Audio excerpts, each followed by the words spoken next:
Hi Dog Mom. In this video series, I'm going to show you in real time how I whelp without mom. So for those of you that saw my first video, you watched me as I told you about their mom and how she passed away after she delivered them.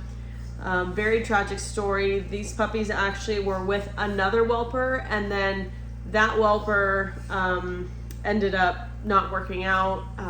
One of the puppies definitely got aspiration pneumonia and ended up passing away. So they contacted me, and now I'm taking care of them. So now there were 5 puppies, now there are 3 puppies. So I am going to do my best to whelp without mom. I've done this many times before and had many successful litters, so I decided to create a series about it so that way you guys at home can actually follow along and know what steps to take, what supplies to use, and then also what to look for as well. Since now everything is on you, you have to make sure the puppies are fed because you don't have mom anymore, so now it all is on you. So no pressure. No pressure at all, but I just wanted to just make this video so that way you guys know exactly what to do if you were to be in this situation. Now, I have the puppies right now. They are currently feeding, and a couple things that I do want to touch on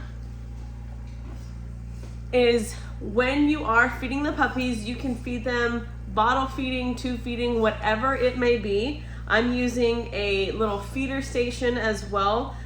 So whatever tool method you're using, make sure you burp these little puppies when they're done nursing on the bottle tube feeder, and then also mom as well. If you do have mom, or if you have a surrogate for mom and she has a lot of milk and these puppies ate a lot, make sure to burp them.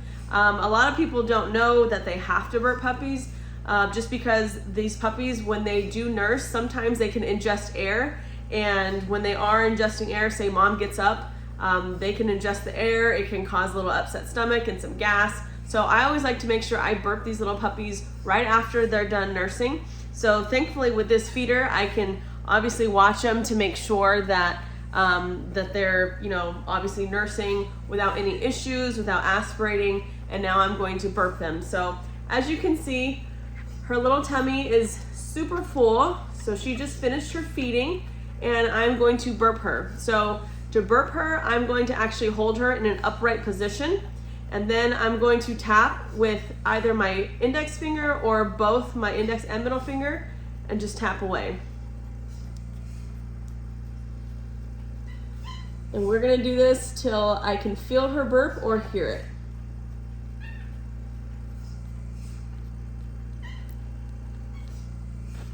All right, so she burped. I'm gonna keep doing it just in case she has another one coming out. She's so cute, she's like smiling too. Oh, there it goes. So see, she burped. So since she burped, we have her upright position so that way the formula can settle in, and then once the formula settles in, any excess air that she may have ingested will come out and you can burp them. Now, on top of burping them, what I definitely recommend doing is now you have to stimulate them and make sure that these puppies aren't going to like choke or whatever on anything that may be left over. With her, I already made sure that her airway was cleared before I burped her, and you can do that with a bulb aspirator or a suction, something to suction out from the throat because you don't want it to get stuck in the chest and create any chest congestion as well. So just a little forewarning there, but I have my little baby girl, and now I'm going to stimulate her. So on top of burping her, making sure she's okay, remember you're mom now, so you have to stimulate these puppies because she's no longer around. So I also use wet wipes as well. You don't have to use that, but I also use a warm washcloth. This is actually a microfiber washcloth that I ran through warm water. And the reason why I did it is because it's actually a lot softer than a regular towel on their bum area. And the warm water will stimulate it will simulate mom licking them and cleaning them as well. So I'm gonna take my washcloth and I'm going to stimulate the puppies by stimulating her to go potty. And typically these puppies, they're not going to go potty at the end of every single feeding. They won't do that. Sometimes some puppies will, but other times it usually takes them roughly about 5 hours or so just to make sure that all the food and stuff is being digested properly. So as you can see, I apologize for the graphicness of this, but you can see she is going to the bathroom. Now this is left over from what the other whelper had. I just got them this morning. So as you can see, her stool is a little bit firm, it's a little bit hard looking. So that means that she can actually end up becoming constipated if we don't get enough fluids in her formula. So unfortunately, with taking a new litter that I know nothing about from another whelper, is I basically have to undo everything that the other whelper did in order to make sure these puppies are healthy and to make sure that these puppies are gonna thrive and they're not gonna, go backwards and fail. So I know based off of that first stool that I see is the puppy is basically, looks like it can be at risk for constipation because the stool was way too hard for 4-day-old puppies. Now, keep in mind, the hard stools sometimes are great, but for 4-day-old puppies, their poop should be kind of like a creamy consistency with little seed-like dots in it. Now, if your puppy ends up having a stool that is hard, but there's like a long string that comes out, keep an eye on that poop because that could be worms. And if the puppies have worms, then they would have to go through a whole deworming cycle as well. So for those of you that don't know how to deworm your puppies, I actually made a video on deworming your puppies, a deworming schedule as well. So find that below in the series as well. So that way you guys know what to look for and what to do. But getting back to stimulating the puppies, these puppies, they are going to go potty roughly about every 5 hours or so is what I've personally experienced. Of course, different breeds and different size puppies are different. But if these puppies are battling constipation, you can give them an enema. I would recommend doing that as a last option though, not a first option. A first option to relieving constipation, for me, what I do is give them a little bit of mineral water inside, mineral oil inside like the formula or whatever you're feeding them. Don't give it to them directly down the throat because if you do that, it's very thick and you don't want them to choke on it. So you just need a little bit, just mix it in with their formula just to make sure that these puppies can easily push through anything that may be blocking their stomach. Another thing too is to get you some gas relief for puppy constipation.